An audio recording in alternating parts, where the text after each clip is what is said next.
that someday I would build the finest organization in professional sports.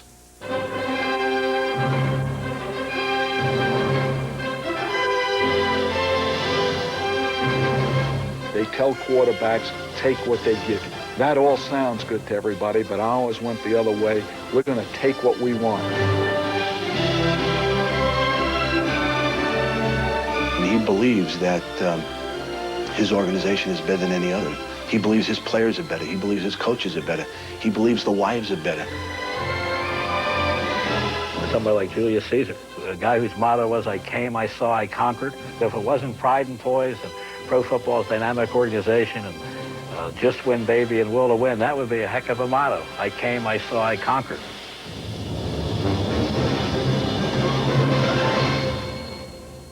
Hi, I'm Steve Sabol, and welcome to This is the NFL.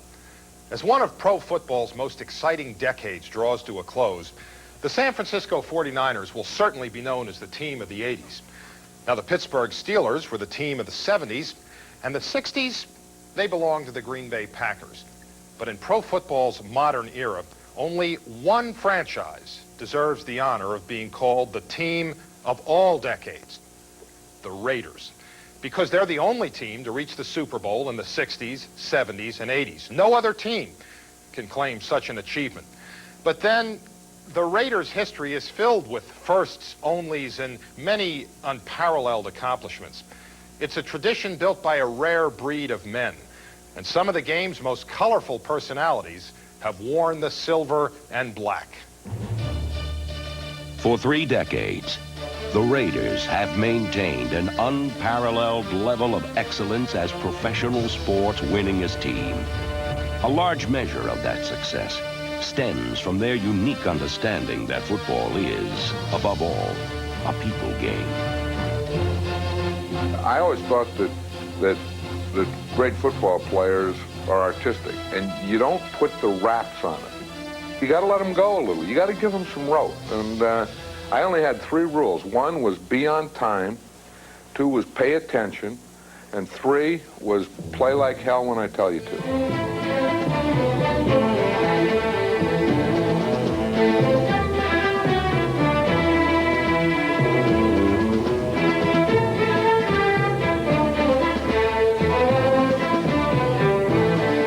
Football. It was a team concept characterized by rugged individualism. It was an us-against-them philosophy that was clearly anti-establishment. Under their flag of piracy, the Raiders gathered together an eclectic group of homegrown heroes and talented refugees from around the league. This latter group included John Matuszak, Lyle Alzado, and Ted Hendricks. Unique personalities, both on and off the field. I'll never forget against St. Louis that we were playing them, and we came over to the stadium. We walked from a hotel. We had suits and ties, and all of us, we looked like a Boy Scout troop. And as we were walking up to the stadium, the Raider bus pulled up. These guys fell off of that bus with leather coats, dark glasses, chains on. They looked like some people right out from Rahway State Prison. And I think our team seeing them get off the bus set the tone for the game. We got killed that evening. We'd go into cities, and actually these teams would be beat long before we got there. They would absolutely fumble. They would let us make interceptions. Quarterbacks used to throw me the ball. I swear to God, and it was in their mind, let's just get rid of this thing. Give it to the Raiders. Get me off the field.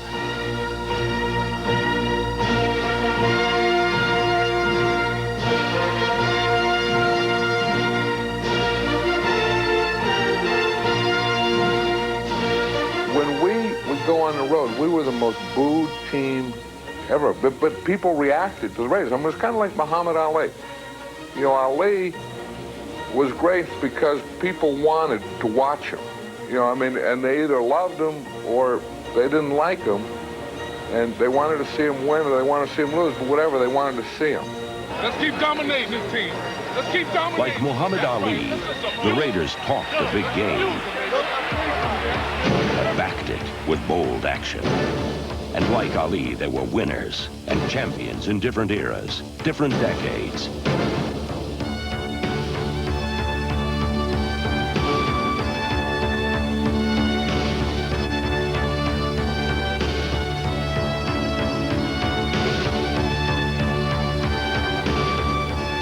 The 1980 Raiders best personified the franchise's championship character.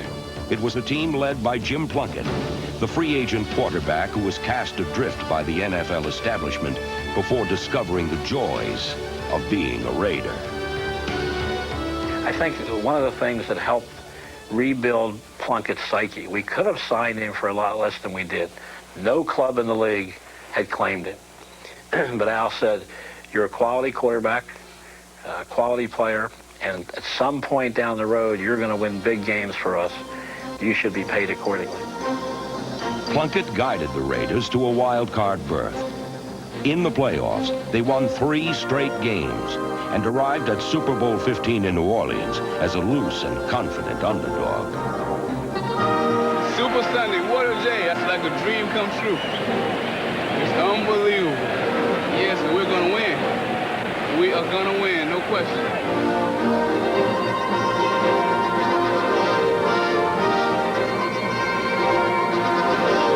The uptight Eagles never had a chance, as Jim Plunkett's MVP performance and clutch play by wide receiver Cliff Branch spurred the Raiders on to the most emotional of their 3 NFL championships. Touchdown Raiders! Holy Toledo! This was our finest hour. This was the finest hour in the history of the Oakland Raiders. The Tom Flores, the coaches, and the great athletes, you were magnificent out there today. Take pride and be proud. Your commitment to excellence and your will to win will endure forever. You were magnificent.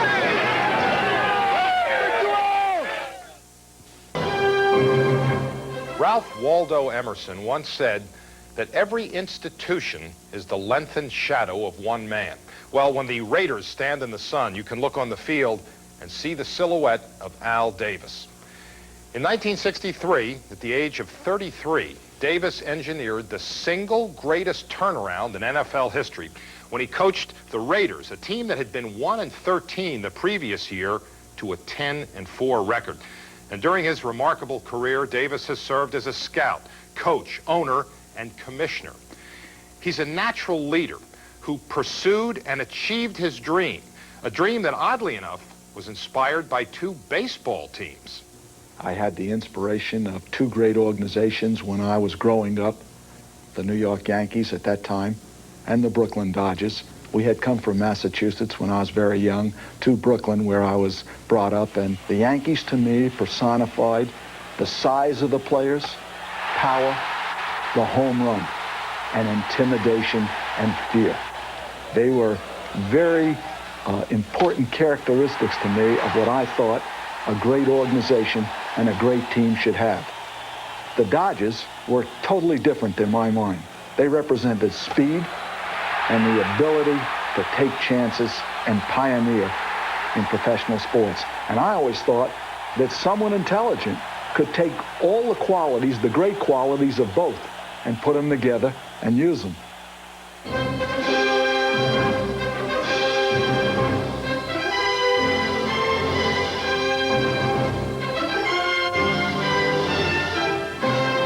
I had certain philosophies of my own, and that was, number 1, what I call the vertical game. We were going to stretch the field vertically. When we came out of the huddle, we weren't looking for first downs. We didn't want to move the chains. We wanted touchdowns. We wanted the big play, the quick strike. And it's number 1 to say you want to do that. It's number 2 to say that you have the players to do it, but it's number 3 to do it. To do it on first down of any football game for that defense that you're playing against. For those cornerbacks who play out there on the corners, to know that the Raiders are coming at you. They're coming at you on top, and they've got the speed to do it, and they will do it. That was Raider football.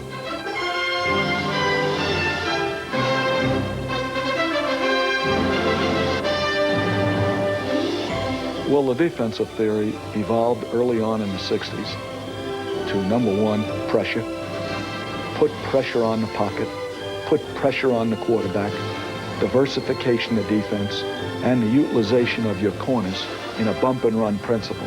And the idea is to disrupt the offense, disrupt the flow of the offense, disrupt the continuity.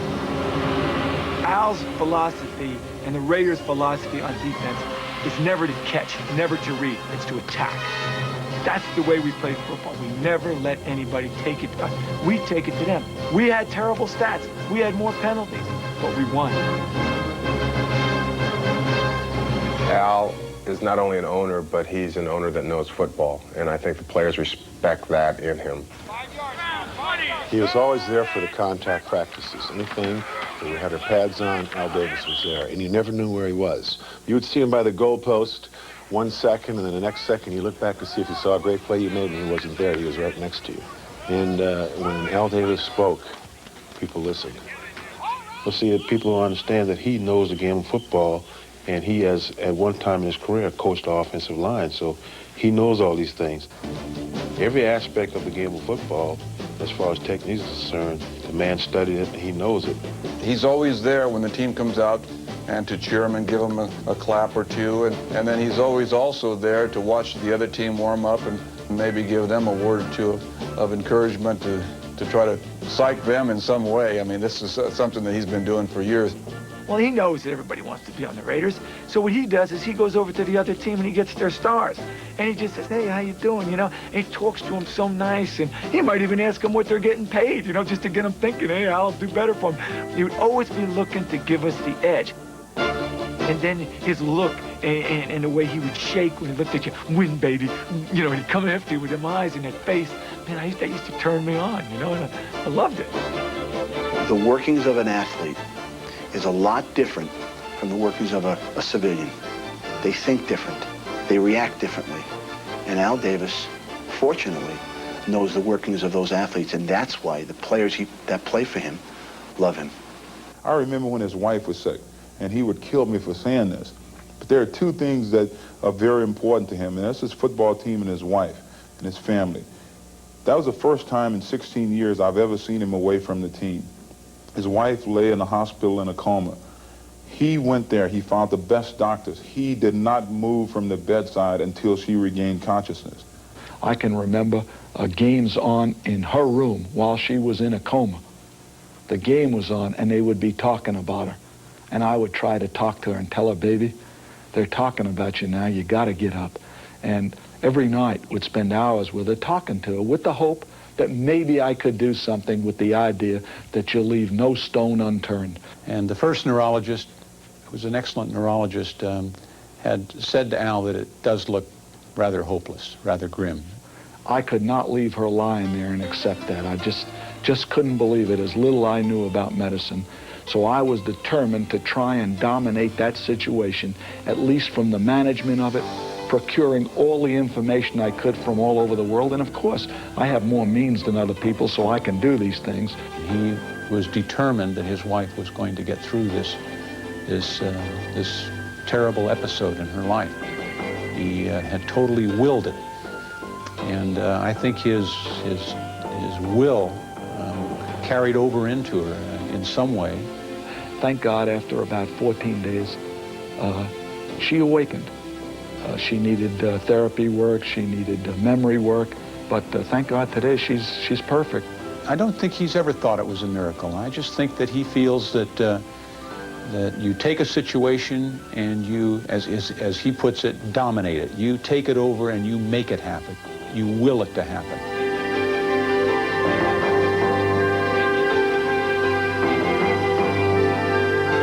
If I had to describe Al Davis in a way that would please him 50 years from now, if he were looking down and wanted to be remembered in a way that would be meaningful to him, it would be that he dominated his life in all the phases of his life, that he dominated.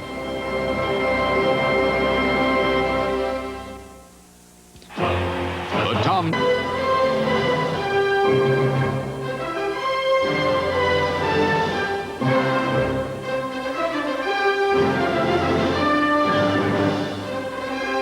For the last 26 years, the Raiders have been the most dominant team in pro sports.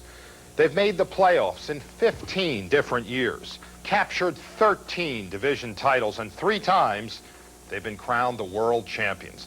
The Raiders' place in the record book is already assured, but there's also sort of a storybook quality about their winning tradition. The Raiders have been involved in some of the most thrilling and unforgettable moments in NFL history. In 1989, football's most dynamic organization made history in the hiring of new head coach Art Shell. It'll be a 26-yard try. Right hash, spot, kick, on the way. Good! Raiders win in overtime!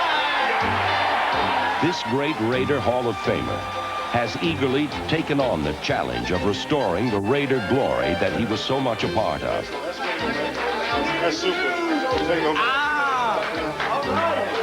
He talks a lot about the Raider tradition, about the Raider past, and he brought in a lot of examples of what he was talking about, some stories he told. And, you know, with that in mind and with the idea that, you know, if you really believe that you're going to win, you will win, he just basically has gotten the guys to start to believe that. The will to win. It has been the motivating factor behind some of the most improbable, implausible, impossible finishes in NFL history. Moments like any one of George Blanda's miracle kicks of 1970. Here it is, snap, spotted, it's kicked, that's got a chance. That is good, it's good, holy Toledo!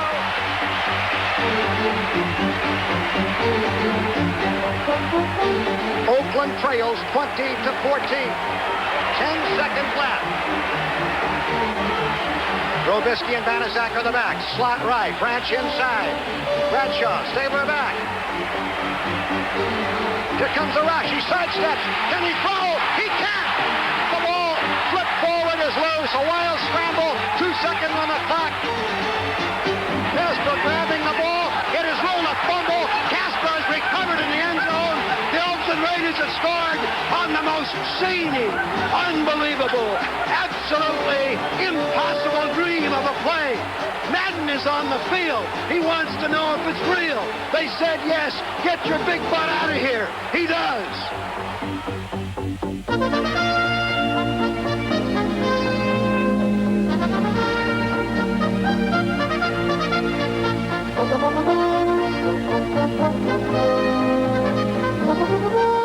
Fading, looking. He's under the gun.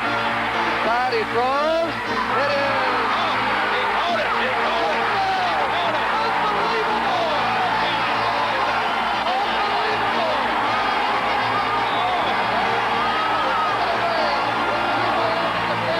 The Raiders' victory in Super Bowl XI was, like that championship season, a study in power and precision.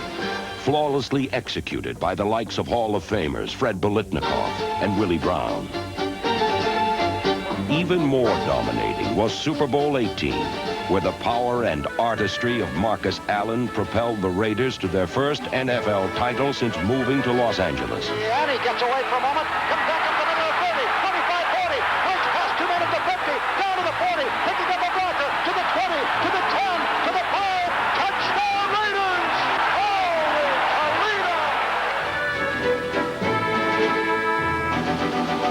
Not only, in my opinion, are you the greatest Raider team of all time, I think you're ranked with the great teams of all time that have ever played any professional sport.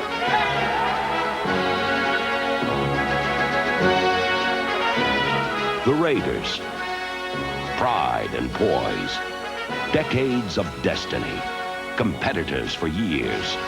Champions forever. Raiders for life. The Raiders is always, to me, is like a family. I love every guy I ever played with. And playing for Mr. Davis is heaven.